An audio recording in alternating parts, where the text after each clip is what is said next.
ఓం సాయిరామ్. బాబా భక్తులందరికీ కూడా నమస్కారం అండి. అందరూ కూడా సుఖంగా సంతోషంగా ఎప్పుడూ కూడా ఆనందంగా ఉండాలి అని చెప్పి ఆ బాబాగారి తరపున నేను కూడా మనస్ఫూర్తిగా కోరుకుంటున్నాను. ఈరోజు బాబాగారు అందించే సందేశం ఏంటి అంటే కనుక, తల్లి పెద్ద శుభవార్త అనేది వినబోతున్నావమ్మా.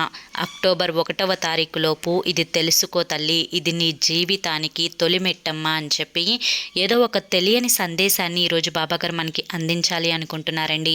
మరి బాబాగారు ఏ సందేశం అందించినా కూడా అది మన భవిష్యత్తుకు పునాది అని చెప్పి మనందరికీ కూడా తెలిసిన విషయమే కదా. సందేశం వినాలి అని చెప్పి ఎవరైతే అనుకుంటున్నారో వారందరూ కూడా ఇక్కడ మీకు కింద @సాయి పిలుపు అని చెప్పి ఛానల్ నేమ్ కనిపిస్తుంది కదండి. ఆ ఛానల్ నేమ్ కింద ఉన్న టైటిల్ని కనుక మీరు క్లిక్ చేశారు అంటే ఇప్పుడు మీకు బాబాగారు ఏ సందేశాన్ని అందించాలి అనుకుంటున్నారో ఆ సందేశం యొక్క ఫుల్ వీడియో అనేది ఓపెన్ అవుతుందండి. ప్రతి ఒక్కరూ కూడా చూడండి. ఈ షార్ట్కి ఒక చిన్న లైక్ ఇచ్చి ఓం సాయిరామ్ అని చెప్పి